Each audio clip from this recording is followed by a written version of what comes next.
किसान की उम्मीद। एक बार की बात है, पहाड़ियों के बीच बसे एक छोटे से गांव में रमेश नाम का एक गरीब किसान रहता था। उसके पास जमीन का एक छोटा सा टुकड़ा था, जिस पर मुश्किल से उसके परिवार का पेट भर पाता था। हर दिन वो सुबह से शाम तक काम करता था, मिट्टी जोतता था, बीज बोता था और अपनी कम फसल की देखभाल करता था। जमीन सूखी थी और बारिश अप्रत्याशित थी। उसकी कड़ी मेहनत के बावजूद उसकी फसल कम होती थी और अपनी फसल बेचने से मिलने वाला पैसा मुश्किल से जरूरी सामान खरीद पाता था। उसकी पत्नी पुराने कपड़ों को सिलकर उन्हें ठीक करती थी और उसके बच्चे अक्सर भूखे सो जाते थे। फिर भी रमेश ने कभी उम्मीद नहीं खोई। एक दिन जब रमेश अपने खेत में हल चला रहा था, तो उसे कोई कठोर चीज हाथ लगी।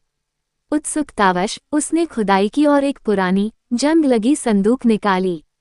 उसके अंदर उसे सोने के सिक्कों से भरा एक छोटा बैग और एक नोट मिला। नोट पर लिखा था, ये खजाना उस व्यक्ति के लिए है जिसने कड़ी मेहनत की है और बेहतर किस्मत का अधिकार अर्जित किया है। रमेश की आंखों में आंसू भर आए। ये खजाना और अधिक जमीन, बेहतर बीज और औजार खरीदने के लिए पर्याप्त था।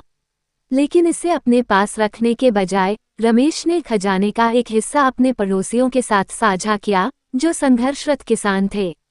साथ मिलकर उन्होंने अपनी जमीनों को बेहतर बनाने, संसाधनों को साझा करने और एक दूसरे का समर्थन करने के लिए काम किया। समय के साथ रमेश का गांव समृद्ध हो गया। खेत हरे हो गए, कुएं पानी से भर गए और बाजार में चहल पहल बढ़ गई। रमेश की उदारता और दृढ़ संकल्प ने न केवल उसका अपना भाग्य बदल दिया, बल्कि पूरे समुदाय का उत्थान भी किया। तब से रमेश को अब एक गरीब किसान नहीं कहा जाता था।